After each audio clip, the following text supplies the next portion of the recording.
Olá, fevereiro chegou e junto com este novo mês temos uma série de informações e conteúdos de qualidade aqui no Mundo UFG. Fique conosco porque a edição de hoje está começando agora. Em 2020, a pandemia impactou as finanças de 8 a cada 10 brasileiros. É o que diz uma pesquisa realizada pela Confederação Nacional de Dirigentes Lojistas, com 629 pessoas em 27 capitais. Os entrevistados alegam que tiveram que fazer corte no seu orçamento devido ao orçamento mensal, seus rendimentos, o seu salário não ter acompanhado o preço de produtos e serviços, a renda da família reduziu, algumas pessoas tiveram redução de carga horária, redução salarial. Muitos perderam o emprego, ou os entrevistados, ou algum membro da família perdeu o emprego. E com isso eles tiveram que se organizar para poder se manter financeiramente.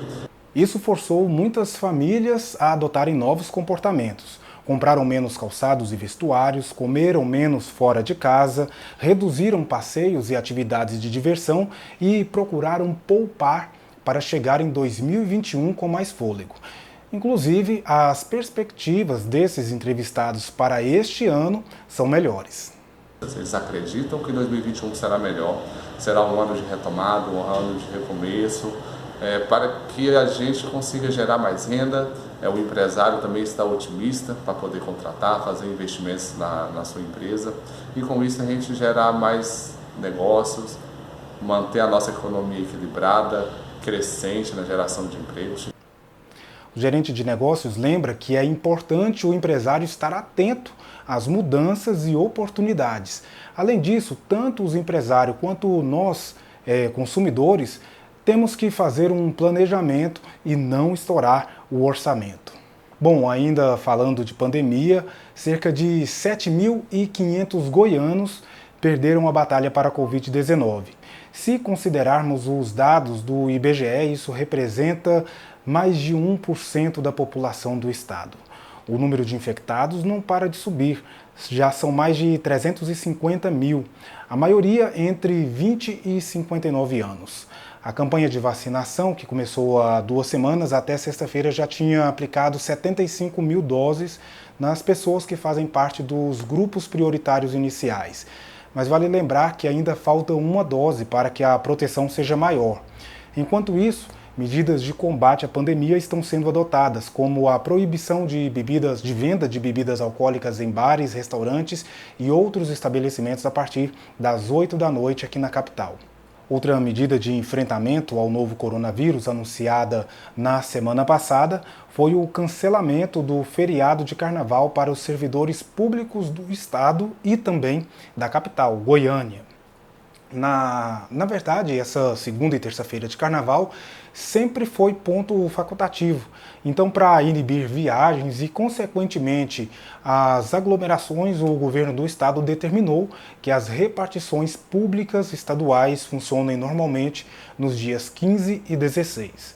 Seguindo essa orientação, a Prefeitura de Goiânia também suspendeu a folga dos trabalhadores municipais.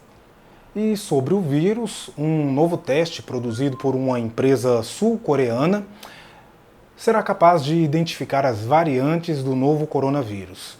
Há pelo menos 5 cepas diferentes encontradas em diferentes regiões do mundo. E o que se sabe até agora é que algumas delas têm a capacidade de transmissão maior.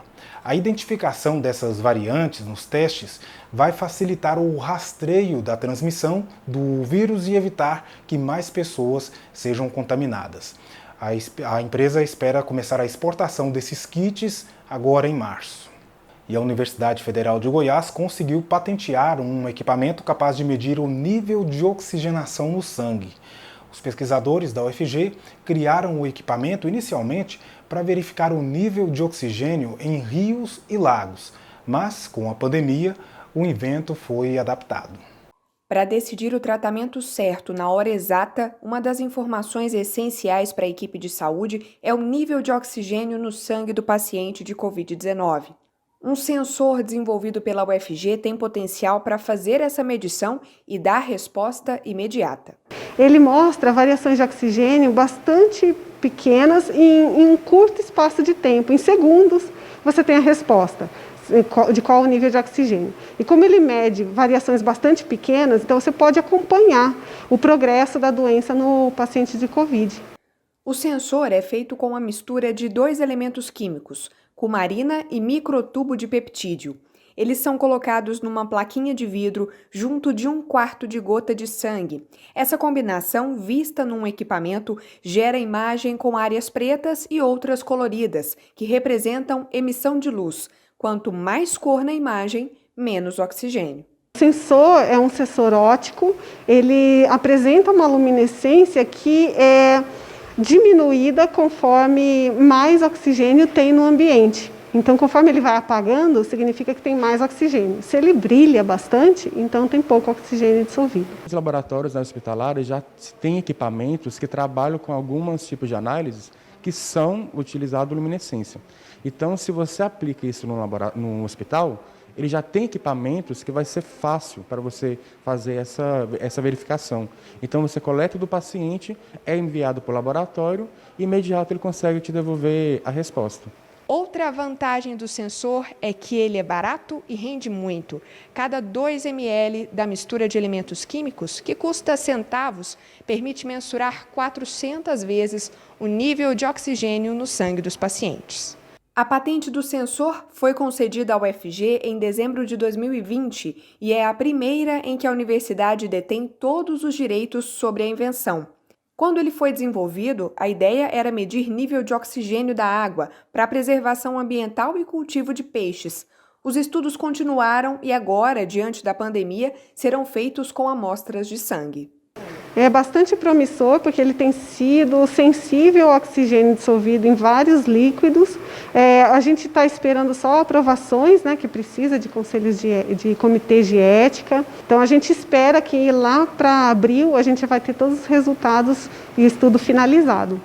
Hora de um rápido intervalo aqui no Mundo UFG, mas em poucos minutos estamos de volta com mais informação e notícias para você.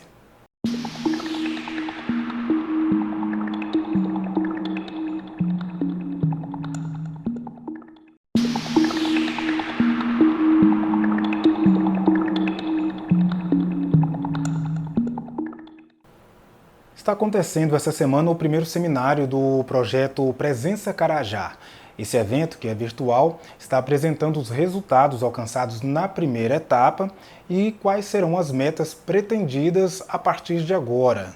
Os objetivos do projeto, inicialmente, eram mapear onde estão espalhadas as bonecas Carajá, Hichoko, que é essa bonequinha aqui, que é patrimônio brasileiro desde 2012.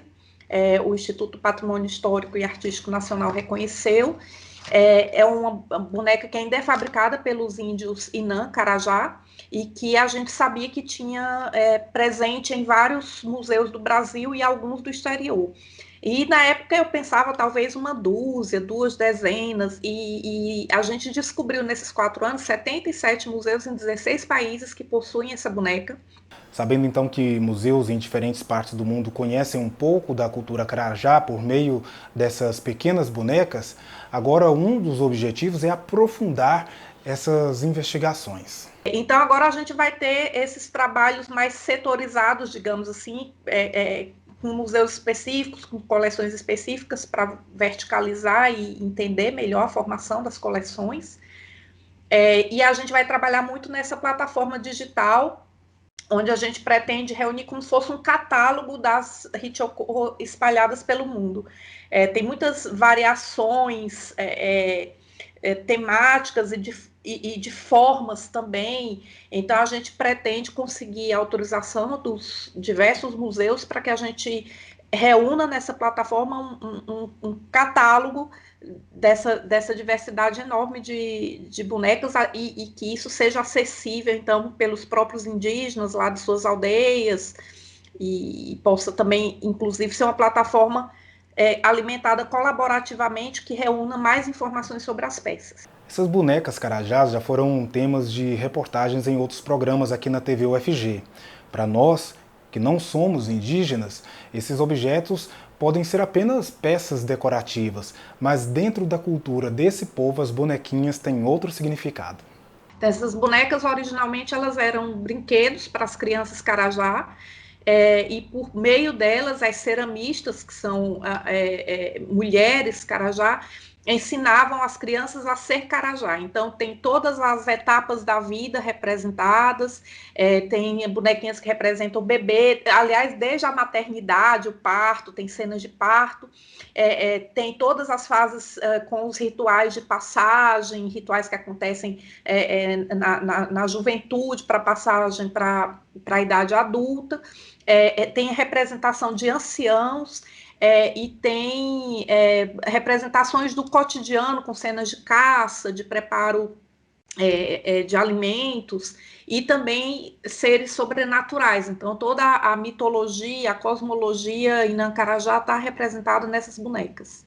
É uma cultura rica de informações e que desperta o interesse em muita gente. Então, se você é um desses que quer saber mais sobre a cultura Carajá, pode acessar as discussões do seminário através da internet. E o projeto tem também uma página de Facebook, que a gente convida todos e todas a seguirem, e uma página no Instagram. Então, a gente sempre procura divulgar missões específicas ou apresentações públicas que são feitas sobre o projeto, ou publicação de artigos nesses canais. Olha, quem gosta de arte deve estar sentindo falta dos museus, não é verdade? Visitar uma exposição, viajar nos traços pintados por algum artista talentoso, ou mesmo enxergar a realidade a partir de uma perspectiva diferente.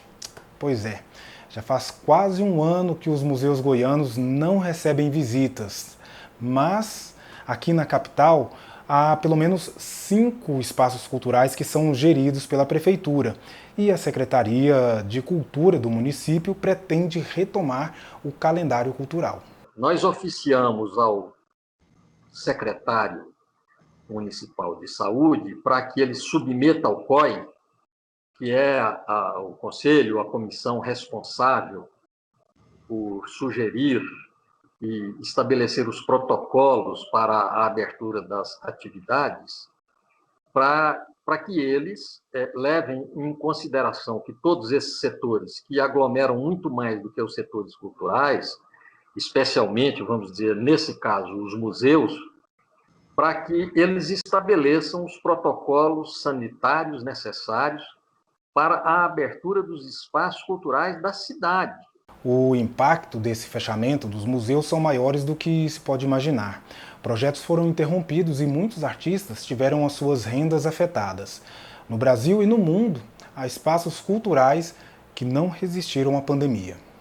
A gente soube de um impacto assim, marcante em equipes do serviço educativo, especialmente em São Paulo, em alguns estados onde outros modelos de funcionamento dos museus, como organização social, são estabelecidos, né? Quem é funcionário público tem essa estabilidade.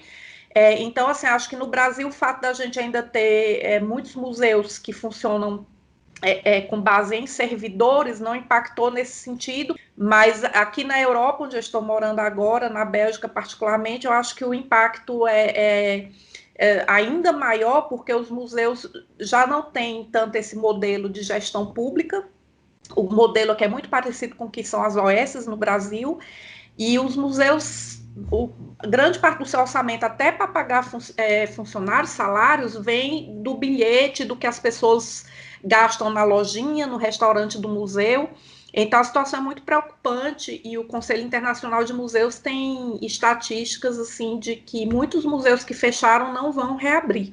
Alguns ainda encontram fôlego para se manter e buscaram se reinventar. O Museu Antropológico da UFG, por exemplo, redesenhou seus projetos para esse momento. Espaços abertos receberam instalações e aquelas exposições que estariam nas salas foram para a internet. Nós vamos retomar o nosso calendário cultural, cumprir com todas as atividades que foram programadas e vamos acrescentar outras que fazem parte do projeto político, administrativo, né? Vamos ampliar, vamos começar a todo vapor na medida em que as coisas voltarem. De qualquer forma, se nós tivermos impedimentos, nós vamos criar condições para que a gente realize isso de forma virtual, com outras linguagens. O fato é que o calendário cultural da cidade com certeza será cumprido esse ano com tranquilidade. Inclusive o da Lei de Incentivo à Cultura, que nós pretendemos publicar o edital ainda no primeiro semestre. Bom, e que a pandemia afetou o comportamento da sociedade, disso ninguém duvida. Preocupados com a saúde, buscando uma alternativa para praticar exercícios físicos, muitas pessoas começaram a pedalar. Essa busca impactou o setor de bikes aqui no Brasil. Superar as dores da fibromialgia com exercícios físicos mais longe das aglomerações. Esse foi o desafio que a Alessandra precisou superar durante a pandemia. E buscando uma alternativa para se exercitar, veio uma ideia. A ideia da bike veio porque realmente não tinha nenhuma academia aberta. Caminhadas não era o suficiente para mim. E nos parques eu achei que estava um pouco tumultuado e a bike dava possibilidade de eu andar um pouco mais distante e gastar realmente caloria, quando também forçar a musculatura. Porque quando você está na bike, você não trabalha só a coxa, você trabalha o glúteo, você trabalha a lombar, você trabalha o abdômen, você trabalha os braços, porque é um conjunto para ficar ali em cima, levando aquela bike para frente. E não foi só a Alessandra que encontrou nas duas rodas uma forma de manter a saúde em dia. Em 2020, o comércio de bicicletas disparou no Brasil. A Associação Brasileira do Setor conta que, no auge da pandemia, o aumento foi de 118% em comparação ao ano anterior. Sim, ela superou todas as expectativas, né? Quase que o dobro, até para mais, e gerou um caos mundial aí no setor. O mercado de bicicletas ele tem ascensão não só no Brasil, como no mundo. A pandemia ela deu um turbo nisso, né? Deu uma coisa diferente. Se emendou com o Natal, que é uma época de vendas totalmente. Então, todas as fábricas, tanto brasileiras como chinesas ou Taiwan, que são os principais fornecedores, estão trabalhando a todo vapor, com atraso de pedidos, com dificuldade de produção. E a gente acredita que a pessoa que insere a bicicleta no dia a dia dela, na vida, percebe que é possível ir para o trabalho, é possível ir para a escola, é possível usar a bicicleta no dia a dia, ela consegue inserir aquilo na vida dela. Então a gente acredita que isso só tende a crescer. A bicicleta contribui positivamente com diferentes fatores. Possibilita ganhos na saúde e condicionamento físico, é um meio de transporte não poluente, mais econômico e ocupa menos espaço nas vias públicas dos centros urbanos. Além disso, o uso da bicicleta movimenta a economia e o esporte. A bicicleta também, ela movimenta a economia para além do seu próprio item pronto? Com certeza, a bicicleta ela tem várias vertentes, tanto a parte de mobilidade, que tem toda a cadeia de lojas e fornecedores, mecânicos e outros assim, como a parte do cicloturismo, pessoas que fazem turismo por locais no Nordeste ou rotas famosas, e também a parte de esporte, né? Então tem desde o BMX, que é olímpico, que vai agora, tanto o BMX Race como o Freestyle agora em Tóquio estão nas Olimpíadas, como o mountain bike, que também é um esporte. Então, você tem ali equipes que trabalham nisso, você tem esporte, você tem nutricionistas, fisioterapeutas, tudo isso por trás. Contudo, pedalar pode ser uma prática onerosa, inflacionada pela alta na procura e também pela carga tributária sobre a bicicleta, que pode chegar a 70%. O vice-presidente da Associação Brasileira do Setor conta que com impostos menores, o custo para se ter uma bicicleta cairia, o que reduziria também os índices de furtos e roubos desses veículos. Outra coisa que pode melhorar para a vida dos ciclistas são as políticas públicas de implementação de ciclovias e a consciência de quem está atrás de um volante. Ainda falta muito ao brasileiro, aí, a sociedade, aprender a como respeitar, não só o ciclista como o pedestre, né? E entender que o maior ele cuida do menor, né? Então, isso é uma coisa que ainda tem muito a evoluir no Brasil todo, da passagem, de respeitar, de saber que a bicicleta é um veículo de transporte assegurado pelo Código de Trânsito Brasileiro e que tem o mesmo direito de um carro, né? Ainda há um caminho que precisa ser percorrido até que a bicicleta tenha o mesmo espaço que carros e motos. E também para que mais brasileiros encontrem o que a Alessandra e tantos outros ciclistas descobriram pedalando. Então, assim, quando a gente faz um pedal, igual eu tenho treinado muito com uma turma, a gente fala, poxa, eu tô com cãibra, eu não tô conseguindo. Aí vem o outro e te empurra. Aí então fica um para trás e faz companhia para você. Então isso mudou demais a minha vida, saber o que é amizade. Agora eu quero falar com você sobre vacina, mas não é contra a Covid-19, e sim para o seu animal de estimação. O Hospital Veterinário da UFG está oferecendo a vacina antirrábica contra a raiva canina gratuitamente. O posto de vacinação funciona de segunda até sexta-feira, das 8 ao meio-dia e de 1 até as 4 da tarde. Não é preciso agendar não, viu? O atendimento é feito por ordem de chegada. Se você precisar de mais informações, pode ligar nesse número aqui, ó, 99904 1223. Vamos para um rápido intervalo e já voltamos.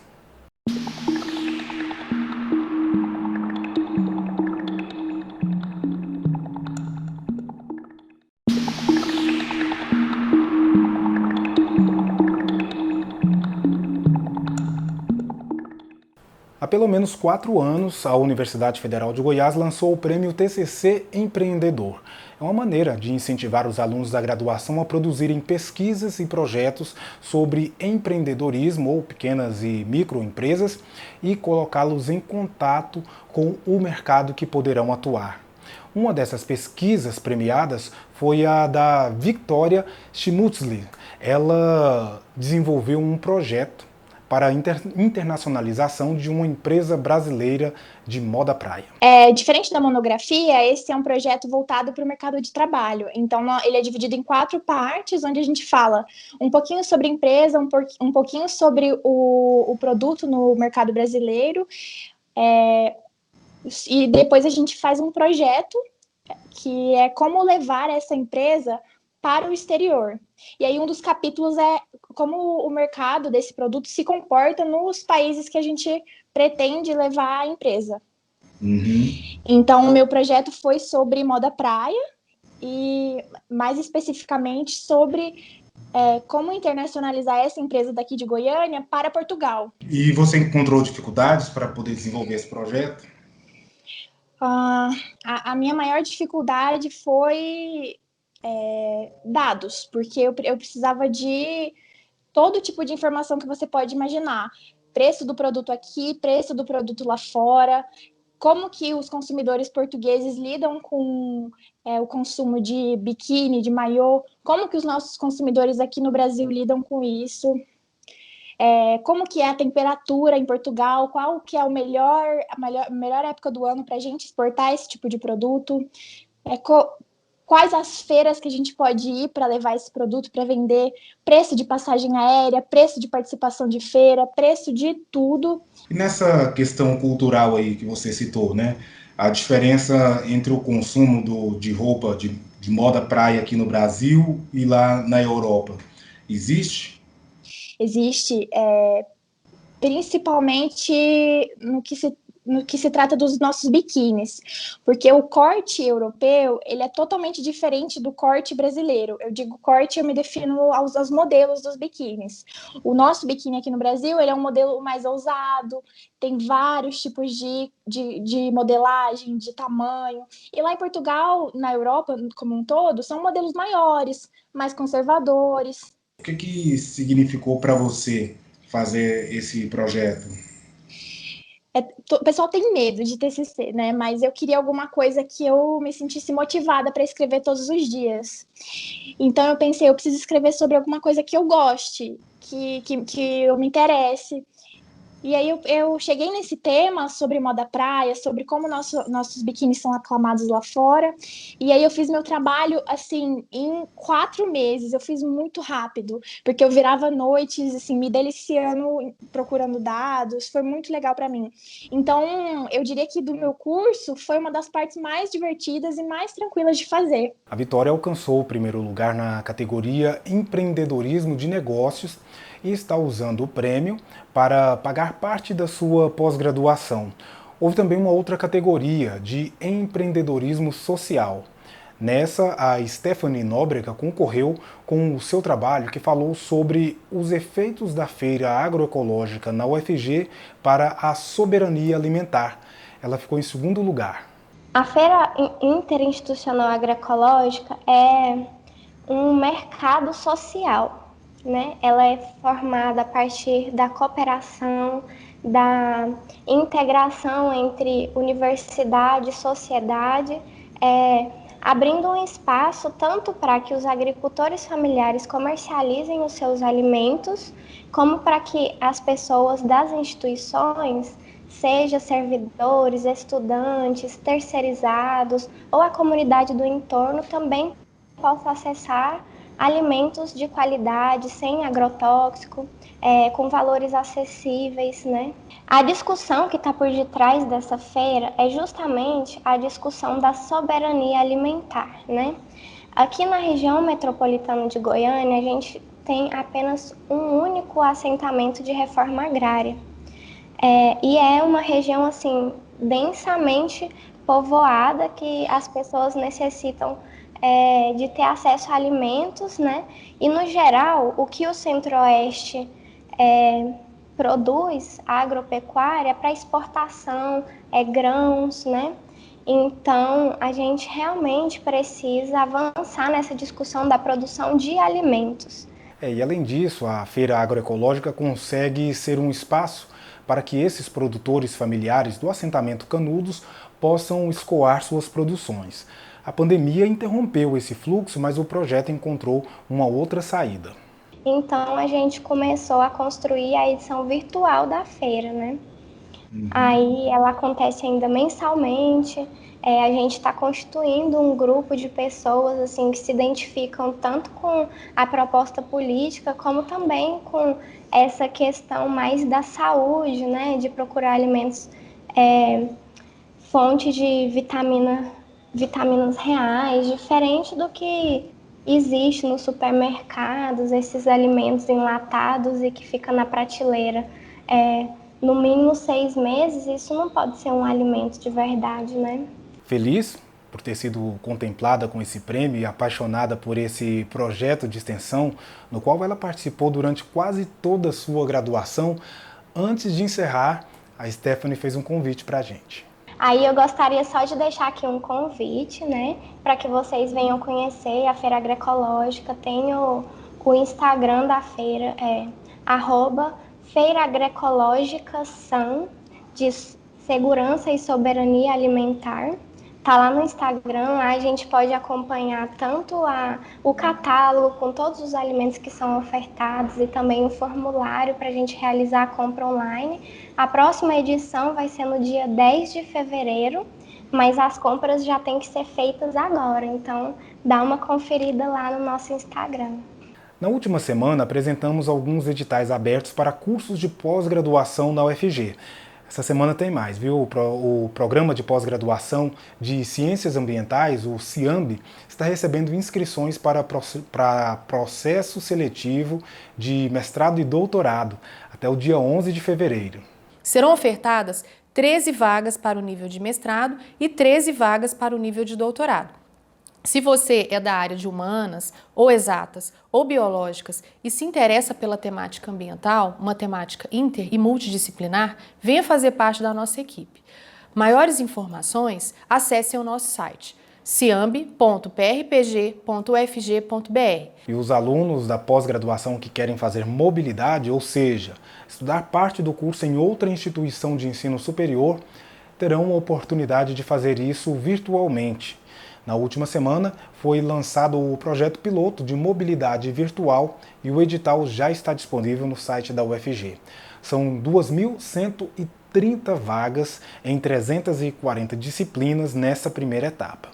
O período de inscrição ele varia de acordo com a instituição participante. Quem é da UFG tem até a próxima segunda-feira, dia 8, para se inscrever. Bom, nós ficamos por aqui com o Mundo UFG de hoje. Eu agradeço muito a sua audiência e companhia. Lembrando que de segunda a sexta nós estamos aqui a partir das 4 da tarde trazendo conteúdo e informação. E é sempre muito bom ter você conosco, viu? Um abraço e até a próxima.